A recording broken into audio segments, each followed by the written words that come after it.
back to another edition of the Blackhawk Report. My name is Greg Norman, your host, along with Griffin Markovich, one of our reporters, who's all the way up in East Lansing, as we mention every week. And pretty good party up at East Lansing last night with a great win over Boston College. It had to be pretty electric at campus.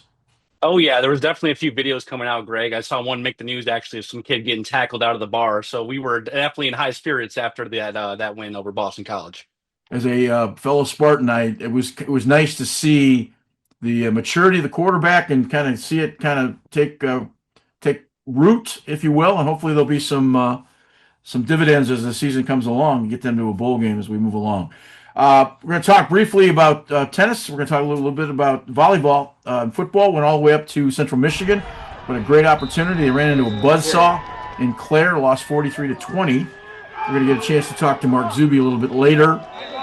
They're having a late meeting to make sure they get their feet on the ground. Mark's going to talk to us on Monday. But a great experience playing at school. And let's start off with volleyball. I know we've got some video from this week and some video of tennis as well. But let's say what? Tell us a little bit about what's going on with volleyball.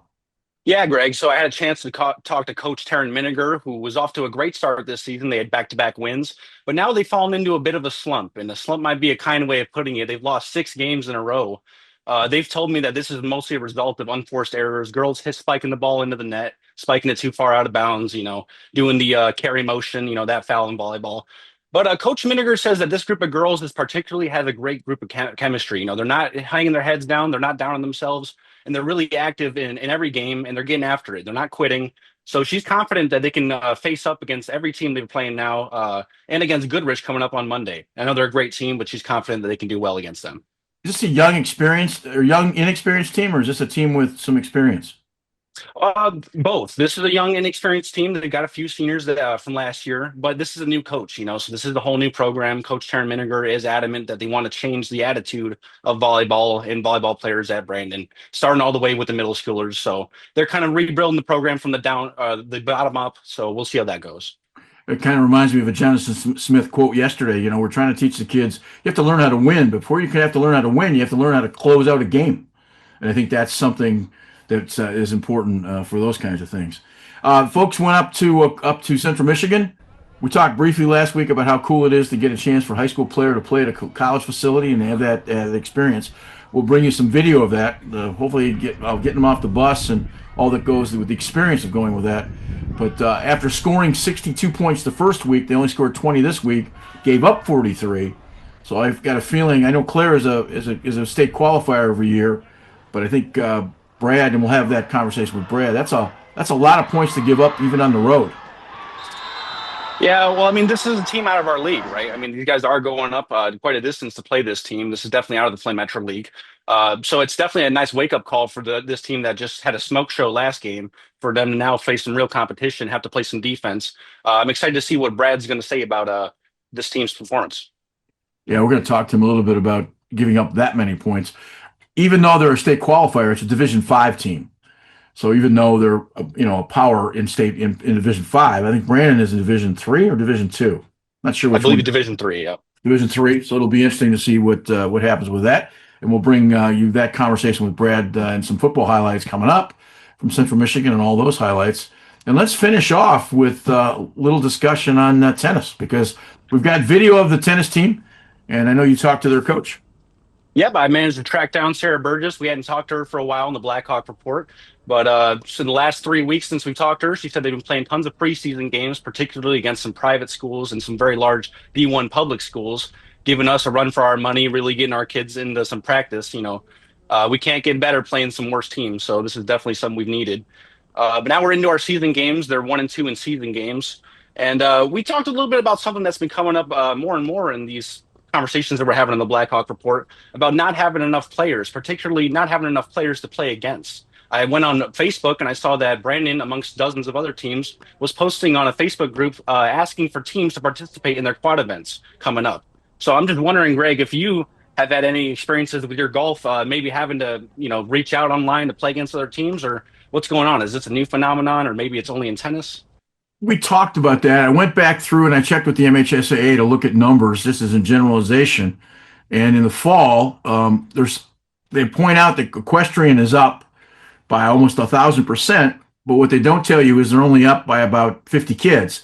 It's not a very big sport. So if you've only had 100 kids and you add 50, you're up 100%. It's one of those kind of discussions as compared to football where there's 8,000 kids playing football in the state of Michigan on the 734 teams that are available. I think the biggest thing is that their complaints, based on some studies that both the National High School Federation has done and the MHSA has done, is there's just kids that don't want to play. They don't want to put the time and the effort into that process, and or they're playing one sport because their primary sport coach is telling them that they've got to concentrate and play that sport. Think of hockey as probably the worst of that group. Lacrosse might be in that process. I know football, if you're a football player, all summer it's 7-on-7. So the individualization of these processes are I think, hurting the sport. And if the numbers are true and we're down 17, 18%, how much of that's burnout? Because if guys telling you that, the football coach pulling you in one direction, the tennis coach, the wrestling coach, everybody wants them to, and the biggest thing that we've seen lately is we're seeing kids trying to play two sports in one season. I don't know how even that works. Can't manage that. How do you, and when kids want to do that, as long as the coaches agree to share the athlete, I don't allow it. And if my AD says to me, well, that has to happen, they're going to have to fire me because I don't think it's fair to a kid. I don't think it's fair to a student athlete to try to play two sports. Especially at the high school level in the same season. No, I was a baseball player in high school and our track coach lived next door to us. They didn't have a shot putter. So on home events only, I would walk over, I would grab the shot and I'd throw it. I would be fifth place, but they would get 3 points.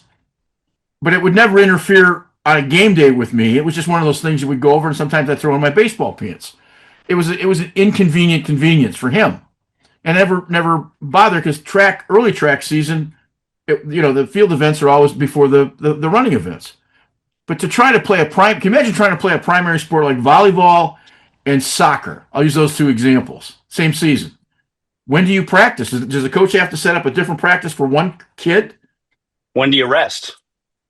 So I want to look into the numbers of how many kids are actually playing two sports and why, and what's the point? Right?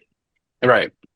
I think the other part of the discussion is if you're supposed to learn something from sports, the pragmatism of learning to fit in, the integrity and all the stuff that goes with it, when you burden somebody with a full high school schedule and then have two practices on top of it in a season, I think you're asking an awful lot of a 16 or 17-year-old.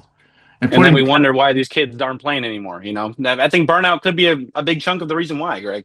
Yeah, I think there's so much pressure and the amount of opportunities. And if you think of it this way, too, there's no more walk-ons in college anymore. NIL has eliminated all walk-ons. So you get 85 scholarships, and that's what you get. So even if you're the 85th man, you're still making $25,000 a year to play. So coaches are being more selective as they get people. And then instead of getting a high school kid who might be good, you go over to Central Michigan and get the second string center because he's had 2 years of college. And he's now a 20-year-old man who's had 2 years of, in the weight room.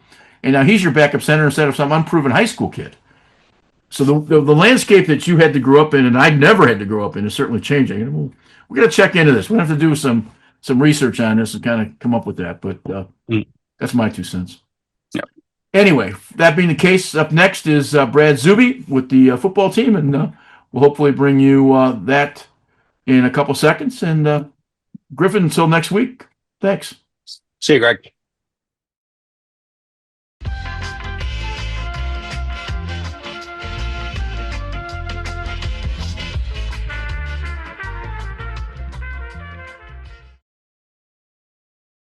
Military families often sacrifice precious time away from loved ones while serving our country.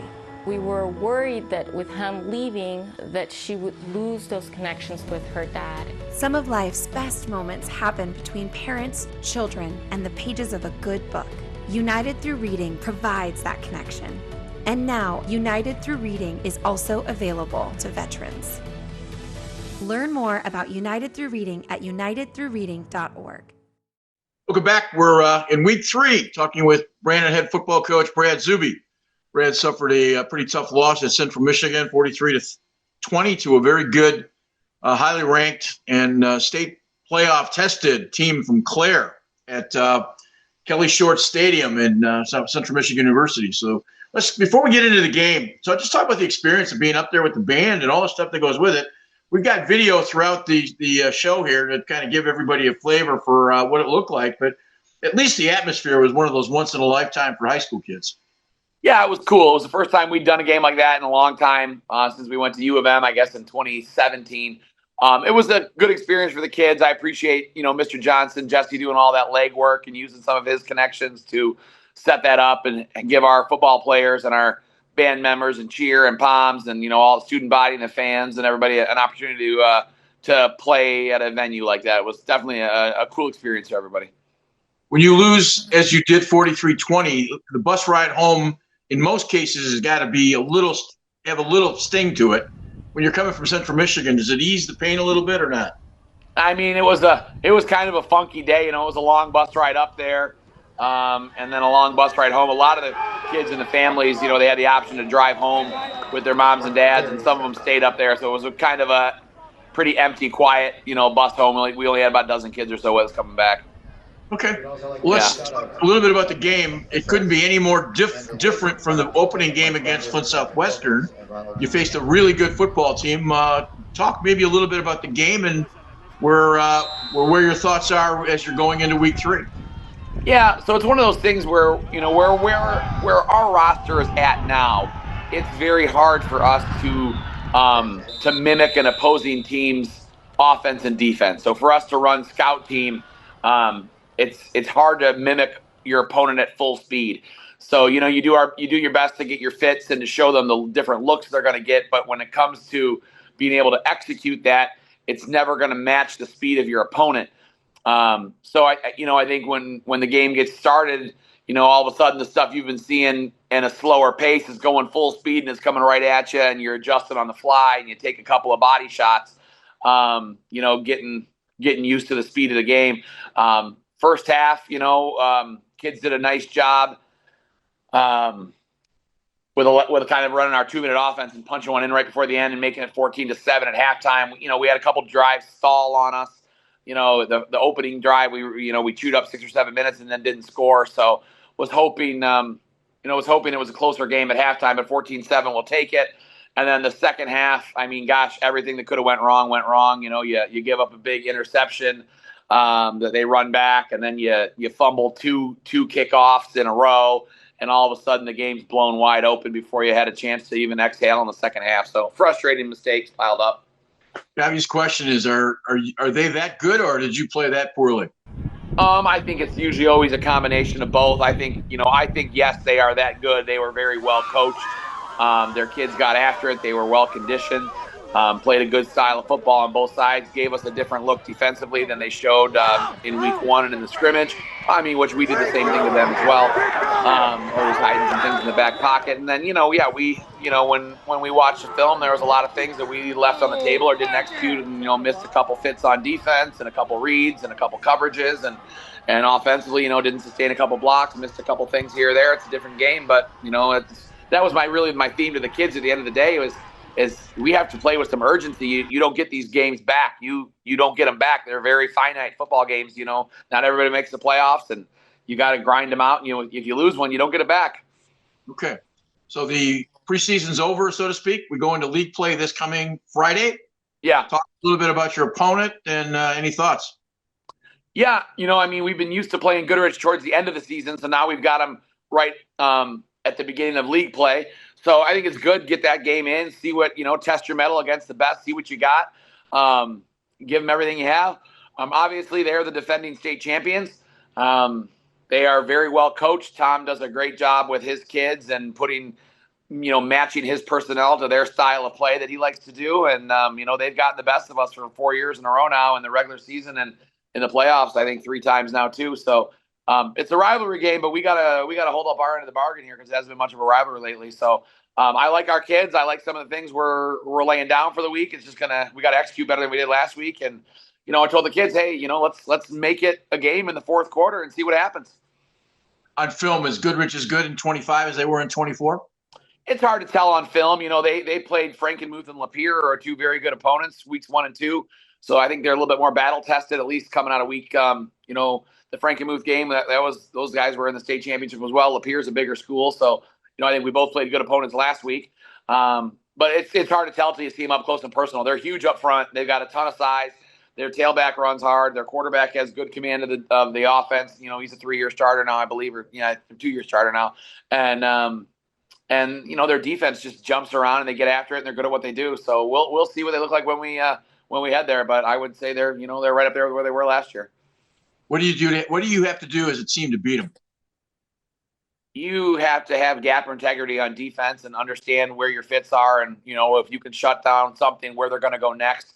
Tom's very good at finding him and his staff are very good at finding what you're giving them. We played a great first half against them last year. It was 7-7 at halftime, and then they came out and they made some nice adjustments, and we had to try to adjust on the fly, and again made a couple of errors in the second half. That game was much closer than the final score. But yeah, you have to play your very best football when you play a team like that. There's no margin for error when you play a team like that. Okay. Well, listen, we wish you the best of luck. We're going to kind of shorten this down. We've got a big show coming up here tonight, and we appreciate you talking to us on Monday. I know we typically talk on Sunday. You had a long coaches meeting, so I'm guessing you're putting a lot of work into the upcoming game on Friday. And yes, sir. We wish you the best of luck, and we'll have this conversation again on Sunday and see how things went. Thanks, Greg. We appreciate you guys sending the crew up to film the game at CMU and always supporting us, man. We appreciate it. Every day, thousands of kids start vaping.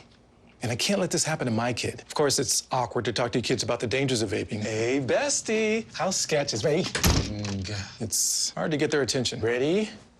Go. Yes. Look at that. You didn't turn yours over. So if you want to talk to your kids about the dangers of vaping, you got to get it trending.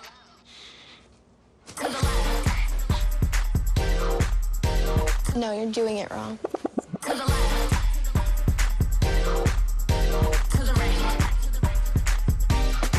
Let's go. Can we talk? Yeah, what's up? Visit talkaboutvaping.org for tips on when and how to have the vape talk. We're joined again by Taryn Miniger, the head coach of the Brennan volleyball team, who was off to a great start this season with 2 wins against Corunna and Langsburg early on, but now we find ourselves in a bit of a slump. And I'm just wondering, Coach Miniger, what you can say from your point of view, what you've noticed going on in the season, and is it safe to say that we're seeing much better competition from the other teams this year? Yeah, it's definitely okay to say that we're seeing some better competition for sure, which is, by design. You don't get any better by playing teams that are worse than you, right? So I think it's a couple of things, but it's interesting because this is a different kind of group.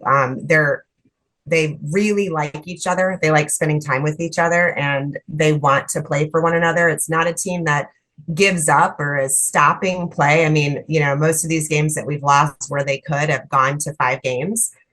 So they're playing it out. It's just, and I have spent a lot of time analyzing film, analyzing stats.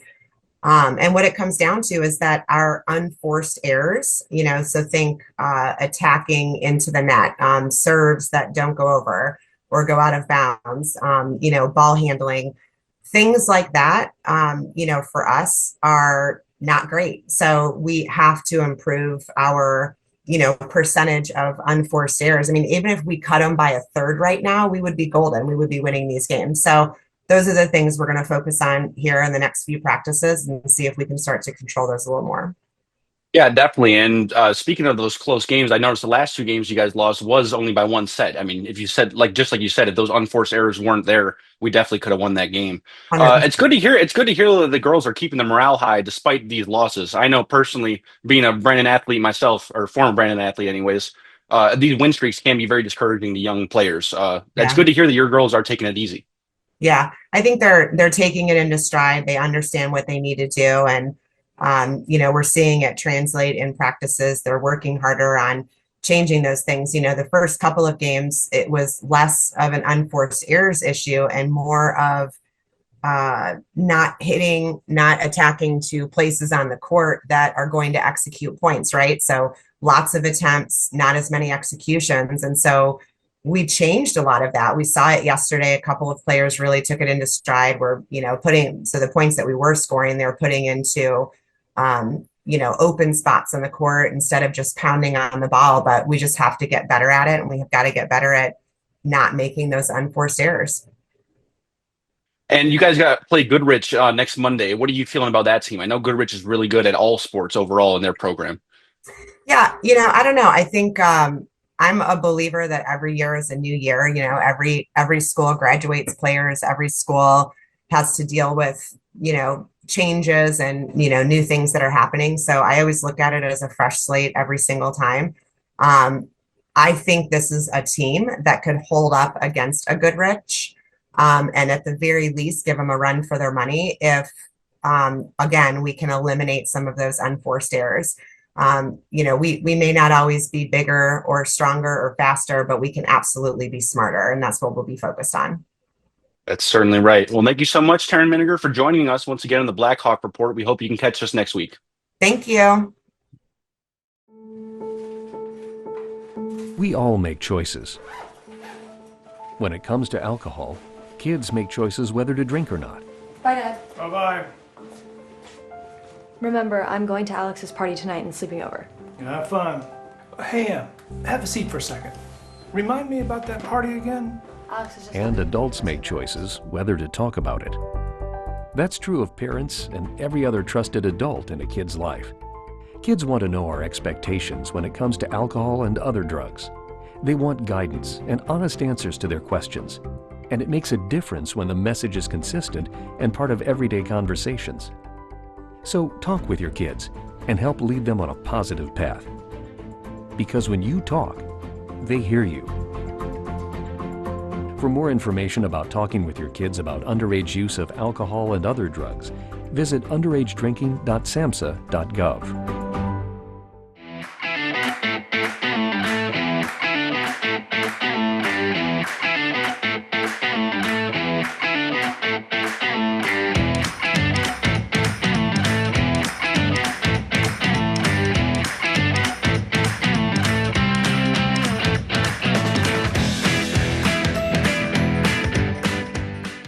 We're back today with Sarah Burgess, the head coach of the Brandon Varsity Tennis Program. Sarah, it's been about 3 weeks since we've seen you last, and I'm sure lots has happened in the season. How's it going for you guys?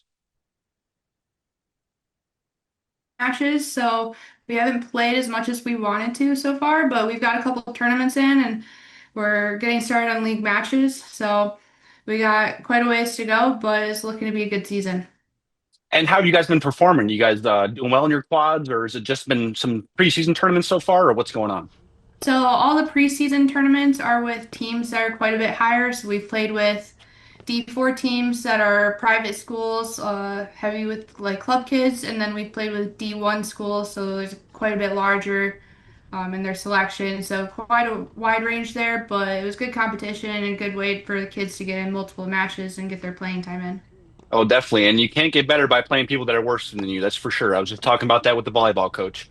I noticed you posting on the Michigan High School Tennis Association Facebook that you guys needed a new team or a fourth team for your tournament, your quad coming up on the 27th. Is that a common thing? I'm seeing tons of tennis teams posting that they need spots filled. Is that kind of common for you guys to deal with? Yeah, so what it's looking like right now is a lot of teams are struggling with numbers. So we have a team coming out this weekend, and realistically, you need 12 kids for a full team, 8 kids to compete, and one team is coming out with 6 kids, one kid, there are several teams that are happening. That's what happened for the match I posted about is not enough kids. So. And is that something you guys are dealing with more and more these days, or has that just been a theme with tennis like forever? For high schoolers. Yeah, definitely something we're seeing a bit more is it's hard to get numbers, hard to get kids going in sports, and I'm sure other teams and other sports are struggling with that as well. All right. Well, what do you guys got coming up next? Up next, we have a tournament tomorrow, and that is home. So we have Armada, Almont, and Yale coming out, and then we are hosting Flushing on Tuesday for a league match. All right. Well, Coach Sarah, good luck, and thank you so much for joining us in the Blackhawk Report. We hope to see you next week. Of course. Thank you for having me. As you go about your daily life, look closer. As you gather with family and friends who love and support you, look closer. There are youth right in your community who don't have the home, warmth, and healing you have. So look closer. Every year across America, a staggering 4.2 million youth are homeless or trafficked. And for 50 years, Covenant House has worked relentlessly to keep them safe and protected. Tonight, 2,000 young people will sleep safely in a Covenant House bed. And tomorrow, they will wake up surrounded by love. They get clean clothes, hot meals, medical care, and a safe place to sleep. 24 hours a day, 7 days a week. In sites across America to help them fulfill the great promise of their lives.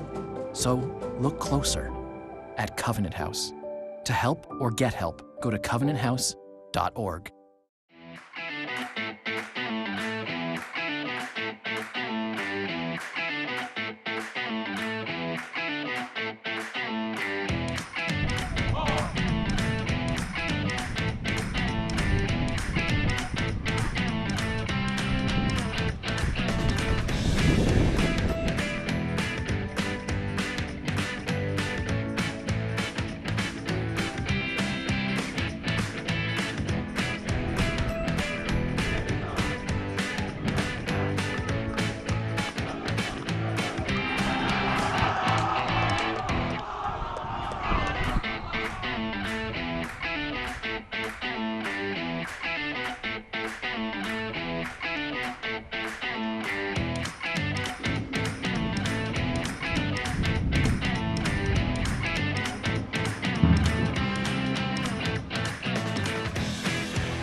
Passes incomplete.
Belichick with the catch.